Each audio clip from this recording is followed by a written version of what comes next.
মা একটু কাঁদো না লোকের সামনে, জানি তোমাকে জ্বালিয়েছি, তাই বলে কি লোকের সামনে একটু কাঁদবে না? লোককে দেখাবে আমি তোমাকে জ্বালিয়েছি? লোককে দেখাচ্ছ নাকি কত খুশি হয়েছে, নাক বার করে হাসছো?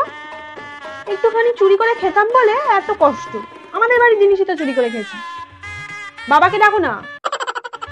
আরে না, বাবাকে গাঁটটা মারবো না, তুমি ডাকো না, পয়সা চাইবো না, ডাকো।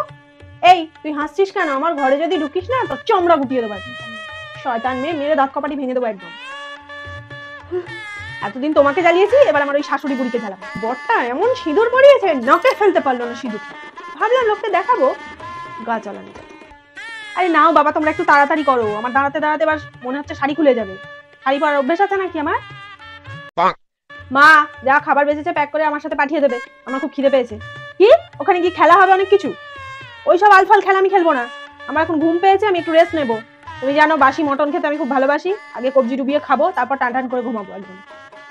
ওইসব জলের মধ্যে মাছ ধরা, এই আংটি খোঁজা, এইসব আমার দ্বারা হবে না, আমি বলেই দেবো গিয়ে। খেয়ে দে কাজ নেই, কাল থেকে এইসব করে করে চোখের তলায় ডার্ক সার্কেলস হয়ে গেল। এই সকালবেলা আপনি মিষ্টি ঠোসাবেন না তো? খেতে ইচ্ছা করছে চিকেন চাপ, এইসব খাচ্ছে। মিষ্টি খেলে আমার গা গোলায় অল্প দিন। এই তুমি কাঁদছো কেন? তোমার বাড়িতেই তো যাচ্ছি, মাথা খারাপ হয়ে গেছে নাকি? আমি কাঁদছি না, উনি কাঁদছে, বেশি দেখাচ্ছে। এই মাসি তোমরা কেঁদো না, কাঁদছো কেন? আবার চলে আসবো তো। ওসব অষ্টমঙ্গলায় নয়, আমি ওই বৌভাতের পরের দিনই চলে আসবো। আবার বৌভাতের দিন তোমাদের সাথে গাড়ি করেও চলে আসতে পারি, কি আছে? আমার ভালো না লাগলে আমি চলে আসবো, সোজা কথা।